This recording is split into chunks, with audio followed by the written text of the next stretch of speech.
合委会推出客家音乐歌舞剧《相思相思》，由客家文艺奖得主李小平来做导演，也同台北艺术大学的创作团队来合作，改编客家贡献奖得主杨万洲的散文作品《油桐花》，我讲一团。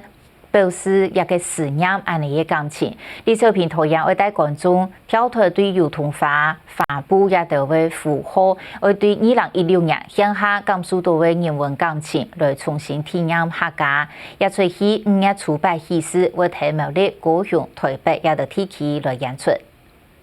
伊讲充满头嘅出头拍摄，补嘅会补。拍嘅會拍，無嘅。客家音樂歌舞劇《相思相思》講嘅係一個出世在雲南嘅西洋妹爺，一路卡年過下兒，伊就安尼成年狀態，一直到讀到西洋歌位，開始以為一段總係可以心肝吊掛的嘅愛情。他遇到了这个喜欢的女生之后啊，哇，他的那个感情出来了之後，他想到的第一個事情是：我如果要成家。我要承担什么？我做的本呀嘅什么嘢嘛嘅东西？坊间通俗在谈爱情故事，都是以浪漫为依归，增加一些蓝色的忧郁气质来赚人眼泪。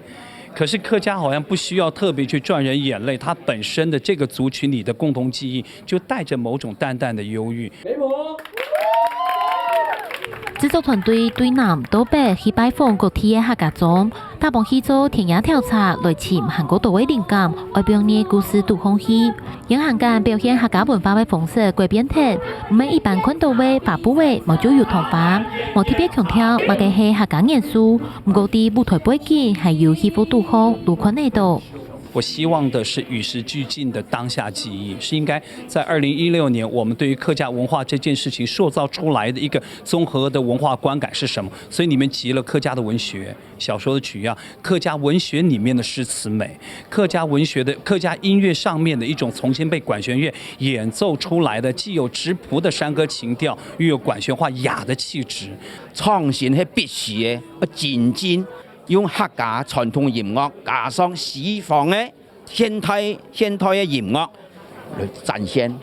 基礎行係傳統文化，有間動態10年嘅文采，表現批度好。浪漫故事背後，看得到1930年代前後，客家五線係用嘅建築藝術，有得萬博嘅心酸。未看到嘢，鬼殺網操持嘅生命力。李小平希望大家可能喜出，特別係客家嘅觀眾，佢希時代間陸下嘅五線總比那麼的，愛同佢一推，味道見一個家唔顧生死嘅客家五線，表示最高嘅尊敬。客家新聞長尊陳欣怡特別報道。